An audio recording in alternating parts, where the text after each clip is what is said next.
All right, so this is why you always double check. My height from subfloor to top of subfloor is supposed to be 10 foot 7 and 7/8, which is 127 and 7/8. My real number is 128 and 3/16, so that could throw me out of level because it's like what, a 5/16 difference. So I need to account for that.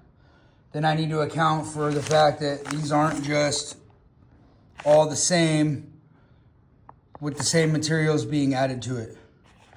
I'm only using 3/4 subfloor on this landing, and the rest of this is getting the 1-inch tread, right? Which, let me double check that real quick. Really, it's like 1.125 inches.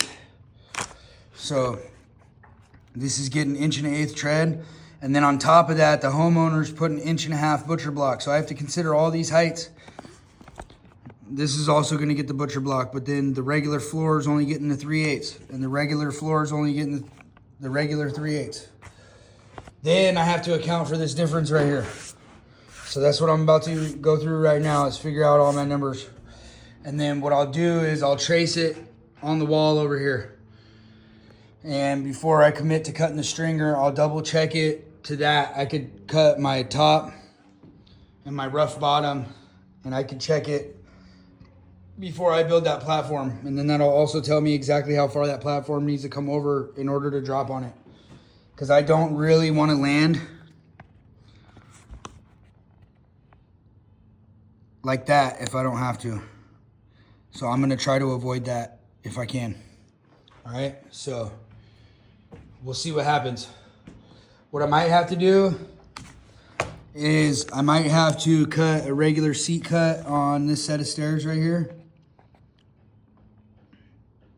And it might land on the ground right here, and then I'll make the seat cut right here.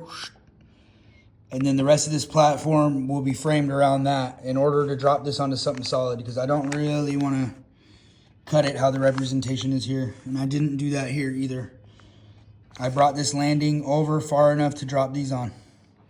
All right, so that's what I'm gonna try to do.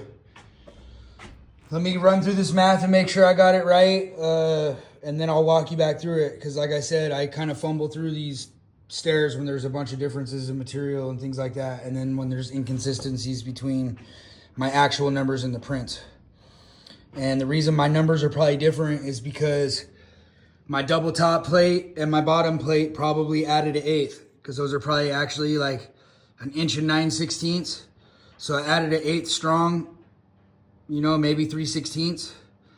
And then my truss is probably a hair tall too, so that probably adds up to my 5/16 difference.